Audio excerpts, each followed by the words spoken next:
Well, first off, really we've had since March probably once all the leagues, all the amateur leagues kind of officially, I guess, shut down in April. We were able to, we were able to interview the kids in this format online. Spend a lot more time with them actually. Just in discussions. Chris Draper and our amateur scouting staff. I joined in many, not all, but many, but get a chance to spend time with them talking in this format. And in that sense, it was really good. We missed the draft combine, and I think it is debatable as far as fitness testing and things, how valuable that information is. But so we didn't get that. The more information you have, generally, you like to have it. But it's given everybody time to discuss, debate, and go back and review. The only thing we can do really is review game film, from last season. So I think we're as well prepared as we can be under the circumstance. And yes, we would have loved to have had the U18 championships and all the kids that weren't in that tournament playing last spring to kind of use that last 6 or 8 weeks to make your final assessments. But every organization's in the same boat. We all have the same information. So we're comfortable that we have enough information to make good decisions. As far as the draft order, I have no idea what is going to happen before us. We can assume. And I just say, at the 4th pick, we're pretty excited regardless how it plays out. If in fact it goes in the order you suggest, with what our options will be at 4. Our next question is from Brad Galley with WXYZ.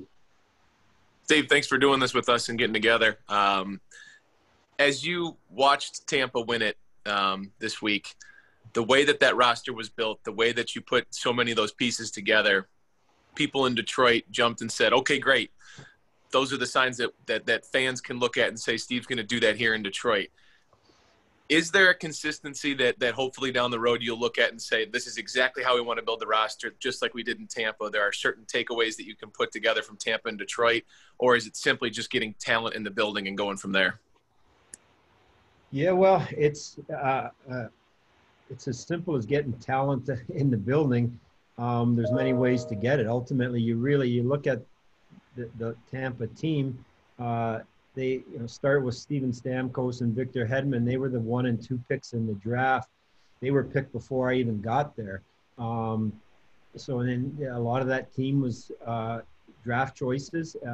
And some of those players, whether they were acquired this year after myself leaving the organization or while I was there, were either drafted by the organization or draft picks used or prospects used to get those players. I think of Ryan McDonough, who we acquired in a trade while I was there. And then Julien Brisebois at this most recent deadline used first-round picks and prospects to acquire a couple players who played big roles for them. So, again, our plan right now is to draft, to try and accumulate or add additional picks along the way.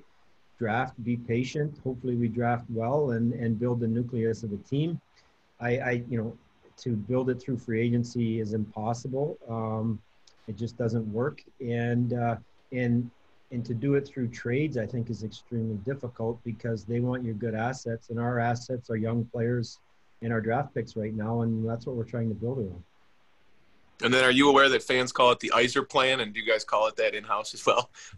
No, we don't call it that. Thanks, Steve. Yeah. Our next question is from Helene St. James with the Detroit Free Press. Hi, Steve. Given that you need an impact player at every position, what was the process like to determine the organization's rankings in terms of who you want at 4th? Well, I guess I can't say how every other team does it because I don't really know.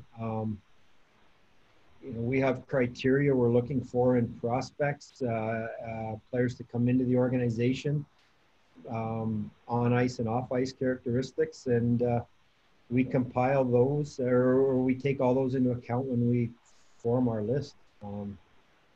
I guess my question is more, did you go in thinking, okay, whether it's forward or defense or goaltender, this is what we need most, and then go from there? Or No, we didn't.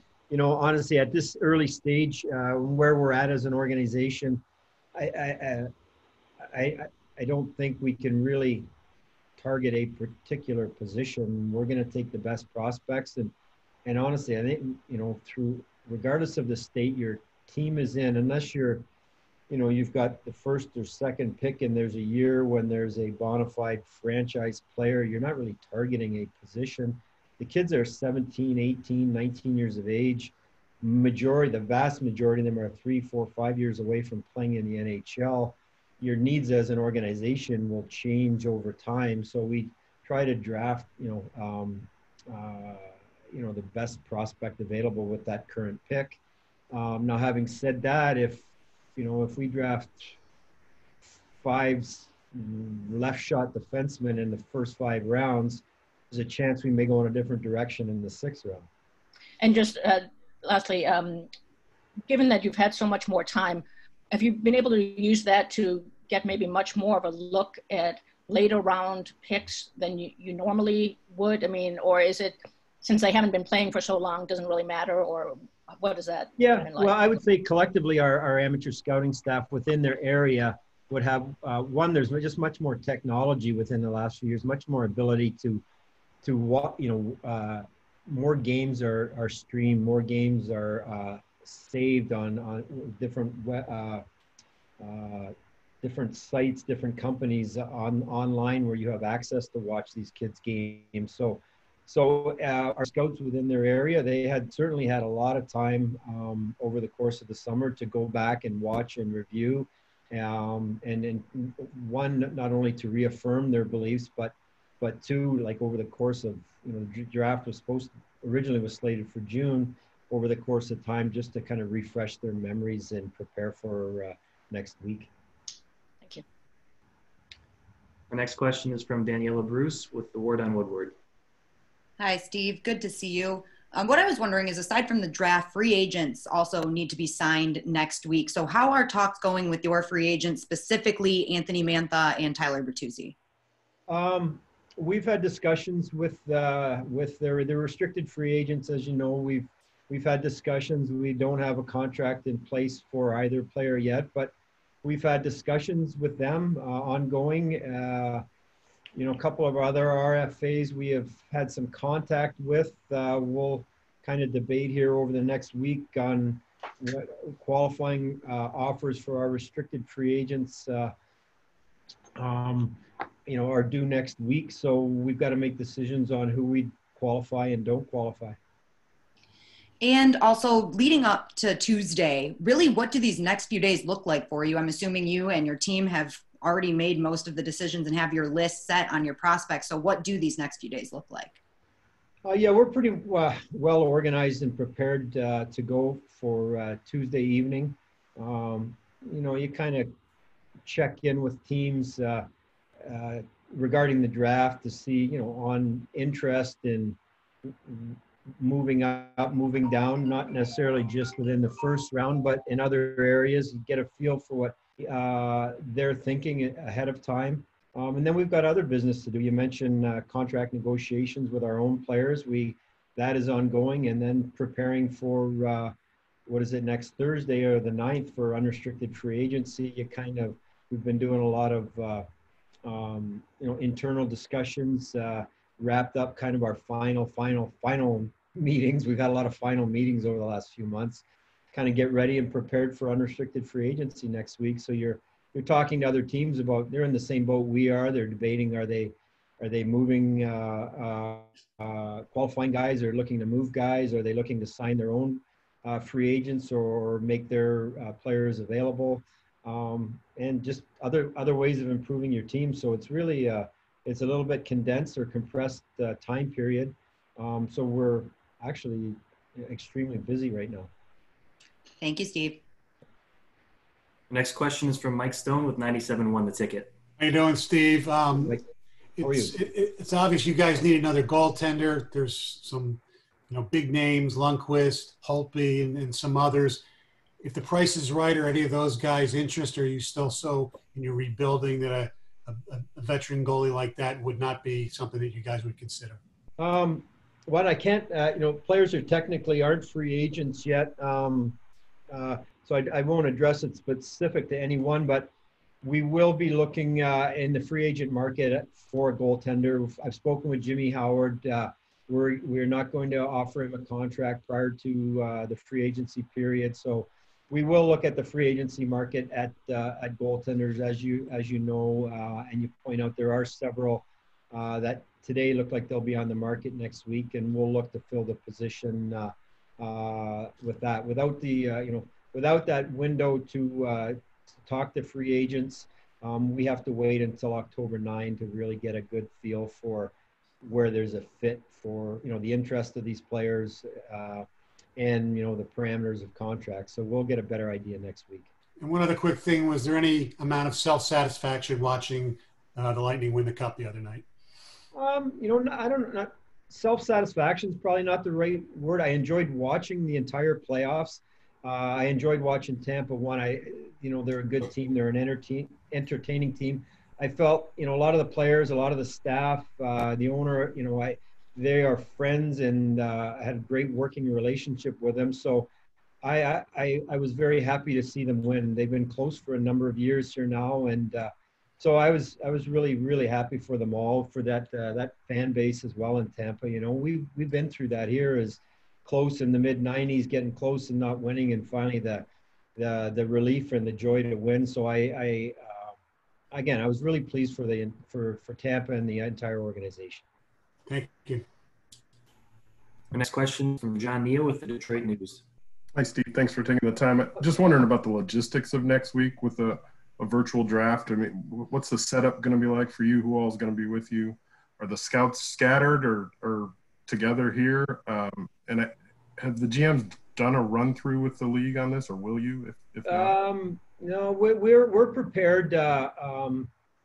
We've actually this morning did our own a bit of testing, walking through the technology we'll be using. The league is running through it with our IT people to go make sure we're following their, the way they want it run, make sure everything is operational. We've got guidelines for what it is. I'm very comfortable after this morning that it should work out really well. Regarding our scouts, the only ones that will be here are the ones that can one, get in the country, two, that can get in, that most of our guys are going to be scattered. All of our guys in Europe will be at home. All of our guys in Canada will remain in Canada, apart from Jesse Wallen. He's going to come in. And so we'll have everybody on a call, much like this, live throughout the entire process. And we're comfortable with how it's going to operate. So we've got a good sized room that allows for everyone to be comfortable and communicate, and it should work out just fine. And then, we're talking here on a Thursday. I wonder how busy you think these next 3 to 4 days are going to be leading up to the draft, just in terms of trades and whatnot. A lot of decisions crammed together here in a pretty tight space, especially, for instance, Julian in Tampa's got a lot on his plate here now in the next few days. Well, I would say I think there'll be a lot of phone calls made. Every team is doing that. It's just generally that's what we do prior to the draft, leading up to free agency. That's generally what happens. I cannot tell you how much action there'll be, but I do know we're in constant communication. You're on your phone basically all day, each day leading up to the draft, and some teams have different goals they're trying to accomplish right now. There's just a lot of uncertainty, I think, around the league. Nobody really knows what's going to happen on October 9 with free agency. What's going to happen in the market? Is it going to be business as usual, or are teams going to be more conservative? I really don't know. You talk to some of the clubs that, from our position, that teams that need to make some moves based on the salary cap and see if there's a fit to do any of those things. So John, how much actually gets accomplished, I don't know, but I know we'll all be kind of working the phone. Thanks, Steve. Next question is from Max Boltman with The Athletic. Hey, Steve, how you doing? Good, Max. How are you? I'm good. So I think you kind of alluded to this a little earlier, but when you look at your vision for what this team will eventually look like, do you have kind of bottom line traits that you want these guys you're drafting to share, whether that be the way they think the game or the way they compete or anything like that? Yes. You don't want to share them? Nope. Okay, fair I enough. want good players. Good players. I'll leave it at that. Fair enough. And then my other one was, obviously a really unusual year to prep for this draft. Is there anything you did this year that you wouldn't have done in a normal year that you would like to keep, even when things are more traditional? I think this format, like doing a lot of our meetings, particularly in season, I don't want to run our organization remotely forever. I think interaction, spending time together, going to games together when we're allowed to do that, I think is crucial. But what I've learned is, during the season, using technology maybe as a cost savings measure to hold our meetings, reduces travel, makes sure you don't have to spend time traveling back and forth. So it has become an efficient way to hold meetings. So I could see us using these forums in the future. I still like the one that we need to get out there, and you need to be in arenas. You need to be watching the players at every level live. But so I guess thinking of it, I think we will do some of our our mid-season meetings potentially online. It just saves everybody time. You're allowed to be instead of as much as we enjoy like taking off somewhere and holding our meetings, you're missing game at crucial times during the season, and this allows us to be more efficient in our time and in our expenses as well. Thanks. Our next question is from Art Regner with the Word on Woodward. Hi, Steve. Hey, Art.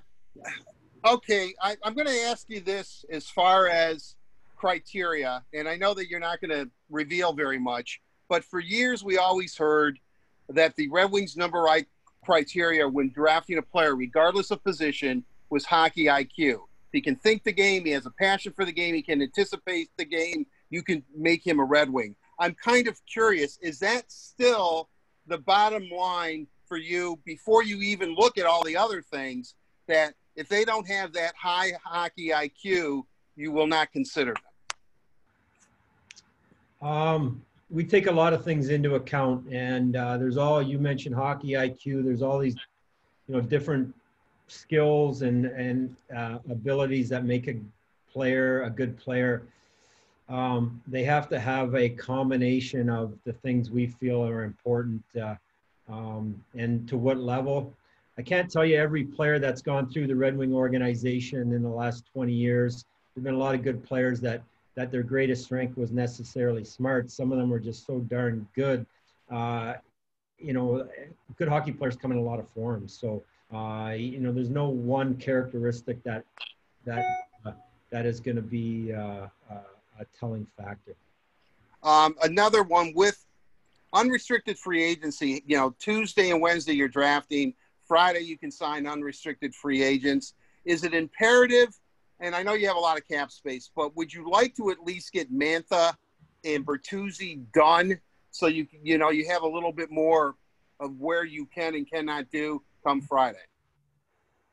I would like to get them done. Yeah, sooner, great, but we have time. I'm confident we'll get them under contract. I can't tell you for how many years, or the term and the AAV kind of go hand in hand. So I'm confident we'll get them signed at some point, and would like to do that as soon as possible. But the process takes time, and that's okay. It's not going to hold us really back from doing anything else we need to do.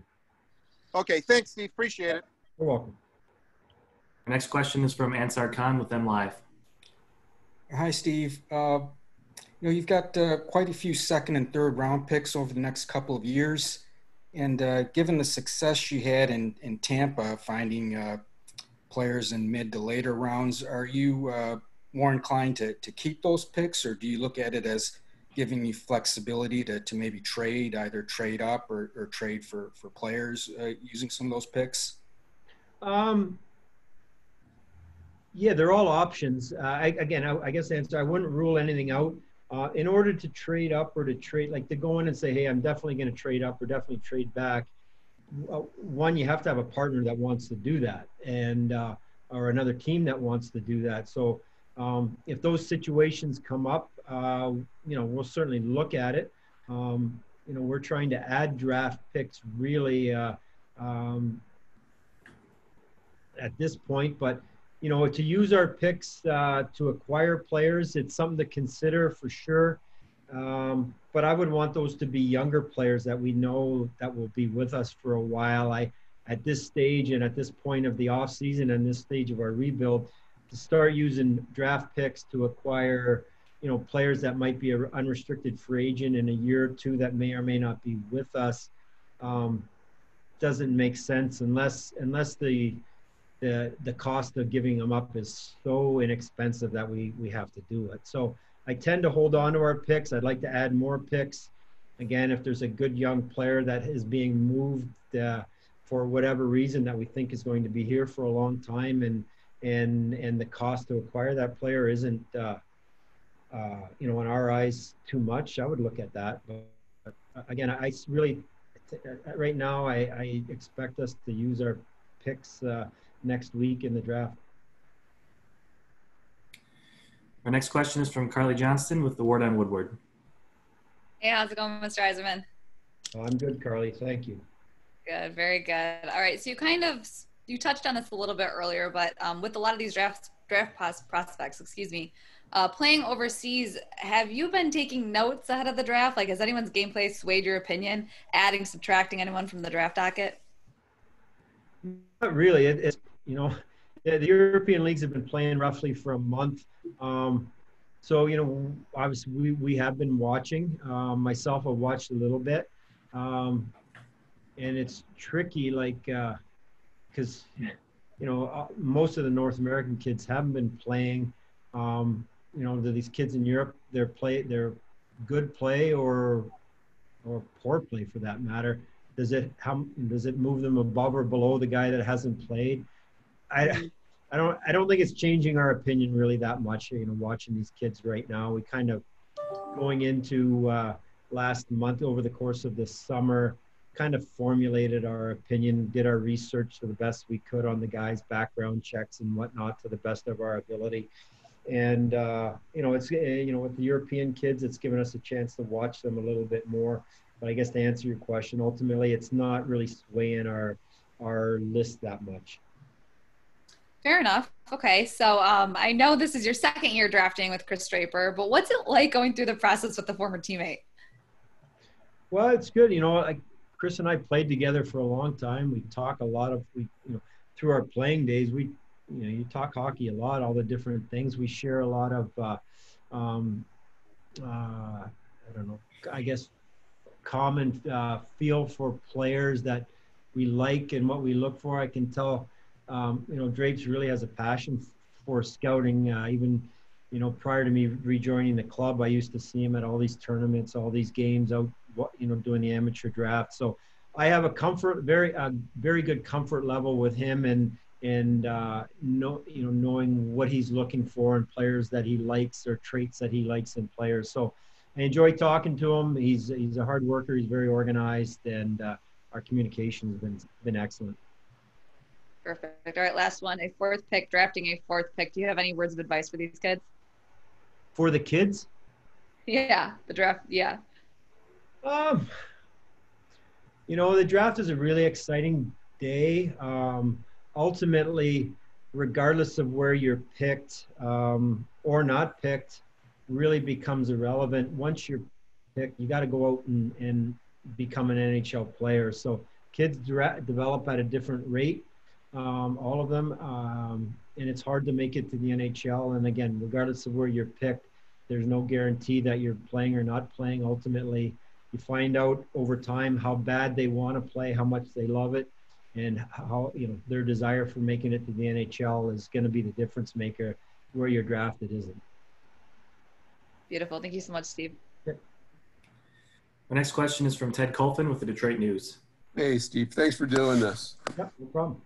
Hey, one for the draft and one in free agency. As far as the draft, How vital are those second and third and fourth round picks for you guys? It seems like, you know, the Wings organization and what you guys built in Tampa, I mean, you guys mined a lot of talent in those middle rounds. How important is that going to be here?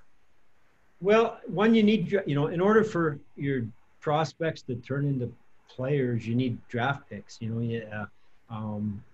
So it's important for us really to try and hang on, try and add to the number of picks each year. And then ultimately we need some of them to turn into players, you know. As you go within each round and from round to round, the percentage of that, the likelihood of that player, that prospect turning into a player shrinks.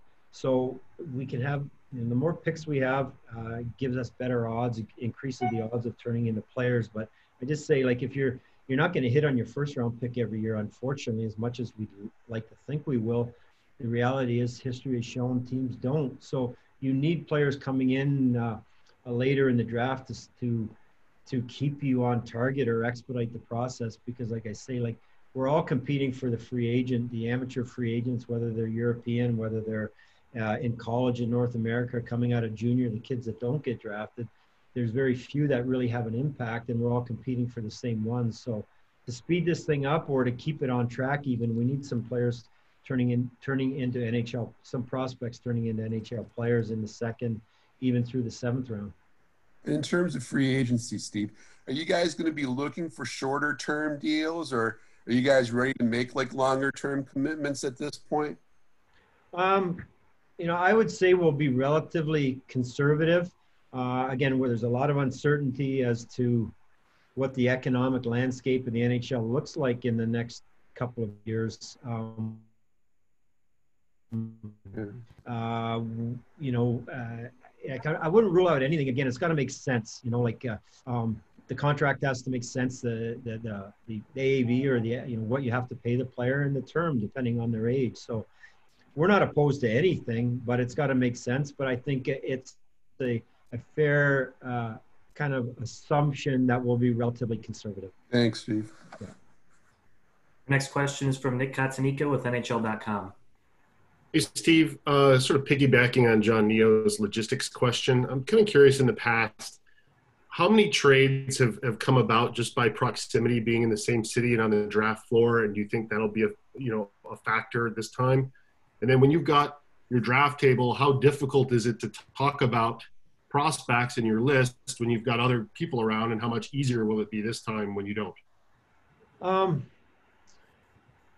Well, what I do like about being, like, we've got a nice conference room, nice spaced out conference room. It'll be a little bit quieter in there to have our internal discussions, and even when, you know, your phone starts ringing with another team, we don't have the, you know, like, it's just a little quieter. It seems it's going to be a little less hectic, you know, when you get, you know, and particularly in round one when the building is full, you know, and that depending on whose pick's coming up, the fans are chanting. There's a lot of buzz in the building, and a lot of people around. It can be very distracting. So I kind of like this format, actually. I think it's going to work really well. You know, you do not have the ability to just quickly, you know, like, catch the eye of a general manager at the next table or whatnot, and kind of give them a nod, meet me back here, and have that brief conversation. But we've got multiple phone lines that, you know, and even, you know, like, we do a lot of our business, sadly, through text now, like the rest of the world. You know, a quick text here or there, hopefully you send it to the right person.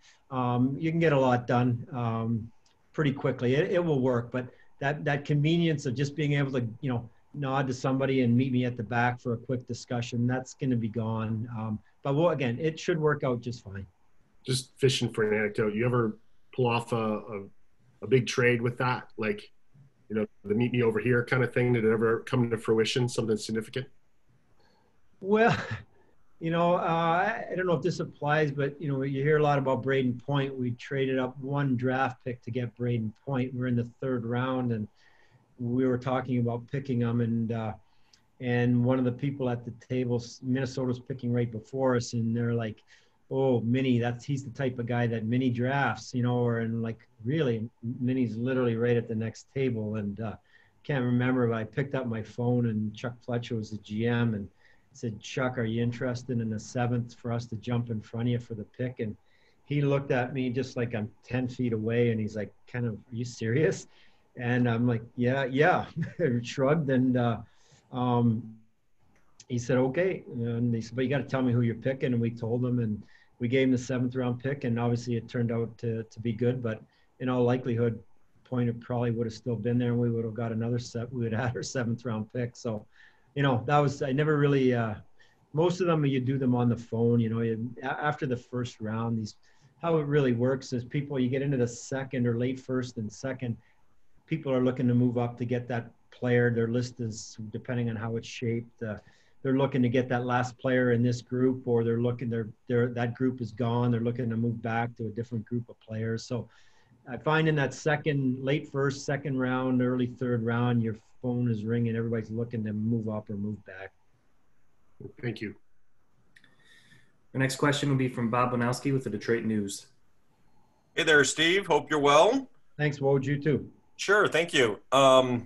It seems like with all this uncertainty, salary cap wise and everything else, it creates a lot of opportunity, and you already took advantage to a certain degree, getting a 2nd round pick and Mark Stahl.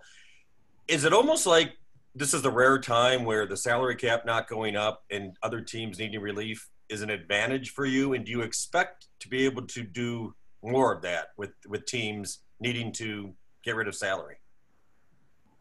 I'm not really sure, Wojo, like how it's going to play out. You talk to teams, they're not necessarily sharing exactly what they're trying to do. Like they have reasons for doing what they're doing. Once the opportunity with the Rangers came up, obviously we did it. We felt it made sense for us to do that. I have had some discussions with other general managers about, they're looking to create cap space, free it up. But it really depends on their level of urgency or what else they're trying to do for it to, to make sense. Like we try to justify, what is a 2nd round pick worth? What is a 1st round pick worth if we're in effect buying that?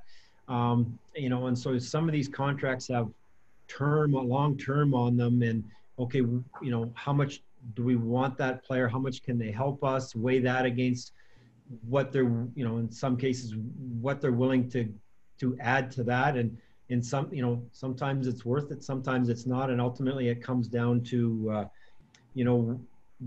what their motivations are for doing it. So we're open to it. We have the ability to do it if we want. Right now, I'm not really sure. Based on the discussions I've had, that I really expect anything to come along that will make sense for us to do it. But there's still plenty of time. And again, it doesn't even necessarily have to be done between now and the 9th. This could happen over the course of the summer. So it remains to be seen. But again, or the off season, not the summer. We're in a position to take advantage of maybe an opportunity like that, or I don't want to say take advantage, but maybe benefit from it. Just a quick follow-up. Is there any such thing as too many draft picks? I don't, 20 over 2 years, I know probably not, but wouldn't that be tempting to package some of those to move up? Or I don't know if you can move into the 1st round with a bunch of picks, or is there no such thing as too many draft picks? You know what? I would say there you might, I can't tell you what the number is, but there probably is too many draft picks at some point, although the more lottery tickets you have, more chance you have of winning, right? But ultimately only so many players come out of each draft. I like to spread it out. Like, what do we have? I think we have 9 picks next year as well. I don't think with the 10 that we have, we're even close to too many. But I would agree with you somewhat that at some point, use those picks to do other things.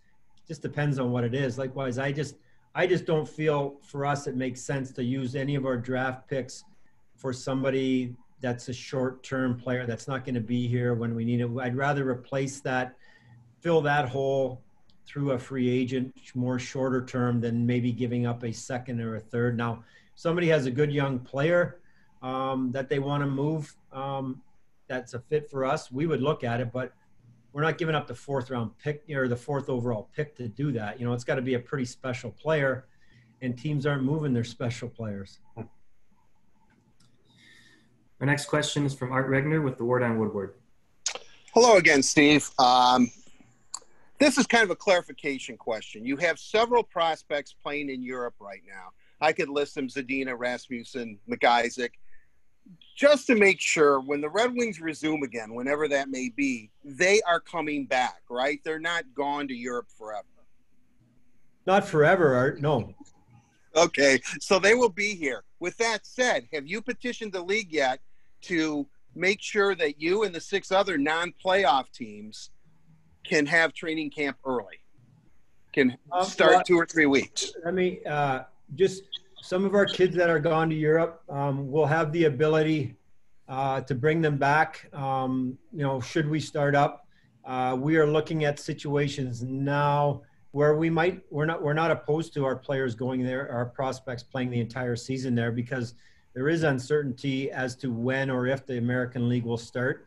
The NHL, I'm expecting us to start. I just don't know the start date. So I want to clarify that we're not opposed to our kids. You know, it might make sense for them to stay for the year. And some of the European leagues and the teams are saying they're not interested in players coming short term. So if we have to leave them for the season there for 1 year under these circumstances, and depending on where and what league they're in, we're not opposed to that. So as far as part 2, Art, of your the non-playoff teams, the 7 of us, yes, we've had discussions. Nothing's finalized yet, but we've had discussions with them as to, you know, some form of earlier start date for our training camp. So not finalized yet, but I think we'll be in a position to do something starting a little bit earlier. Yep. Next question will go back to Mike Stone with 97.1 The Ticket. Steve, I don't know if you can talk about individual players and their attributes, not whether you take them or not, but I was interested in what you thought of 2 guys in particular, Perfetti and Drysdale. They're both really good young players. Okay. Follow up to that. I don't know what else to say. Sorry. Their attributes, whatever. When it comes to deciding between one player or another, does the competition that they played in, how much does that matter? We've always heard in football, if it's between the SEC and a lesser conference, sometimes they'll take the SEC player because the competition level is better. How much does the league where these kids play from matter to you? You know, I don't know what the right answer is or what we should do, but I really haven't taken it into account much. Maybe there was a time when I did, but it makes it a little harder. You know, you got some kids playing in a men's league in Europe where they don't get much ice time. Other kids here, like, you know, depending on when they started in their 3rd year, they're a late birthday playing major junior hockey or even playing college hockey. So they're playing at all different levels. It makes it tricky. And again, I just go back to Cale Makar was playing in the Alberta Junior League, Tier 2 league in Canada. And I went and watched him play, and like he was just so good.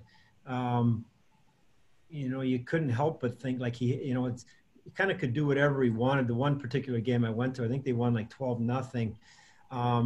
So it was hard to judge him, but he just had these like his skating and puck skills and his thinking, he just jumped out at you. So you would hate to hold him back for playing in a weaker league. And as a result, like Colorado probably took him higher than a lot of teams may have had him just based on the league he was playing in. So honestly, I really don't take the league into account. It just makes it tricky because some of them don't play a lot and or don't put up big numbers, particularly the European kids don't put up big numbers. They're playing in men's league. So it's just one more like X factor or one more factor that makes it hard to really judge them all equally. Our last question today will go back to Helene St. James, the Detroit Free Press. Hey, Steve, just to clarify the conference rooms, you guys will be at Little Caesars on Tuesday. Helene, I will not confirm our location or whereabouts. Okay. And you've mentioned you're not offering contracts to Daly, Erickson, Howard. Are there any forwards so far on that list you're not bringing back? We have, as far as our unrestricted free agents, I think you've covered them. We've got some decisions to make on some of our restricteds if in fact we're going to qualify them or not qualify them and offer them contracts, or not qualify them and let them go. We're not, we've got some time to make that decision, and we're just kind of weighing what, if any, other options there are before we make those final decisions. Okay, and then lastly, just some of the prospects mentioned last week that when they did the Zoom interviews with you guys, that they neither saw nor heard you. What were you looking for, kind of sitting back during Zoom interviews? Like most of them mentioned Chris Draper asked most of the questions, and you had your screen blank and your microphone muted. I was doing yoga for most of the interviews, so I was, trying to not be a distraction. Honestly, I can't remember. There's a lot going on, and the only reason I might have been muted at that time would have been because I was on another call or whatnot, or quite frankly, I've got an older dog who barks pretty much for no reason whatsoever. So a lot of times I was simply muting my microphone for that reason. So I really wouldn't read into anything I do. All right, everyone. That's all the time we have today. Thanks for joining us. Thanks, Steve, for your time, and we'll talk to you all again next week. Thanks, Steve. Okay, thanks, everybody. Appreciate it, and look forward to seeing you guys next week again.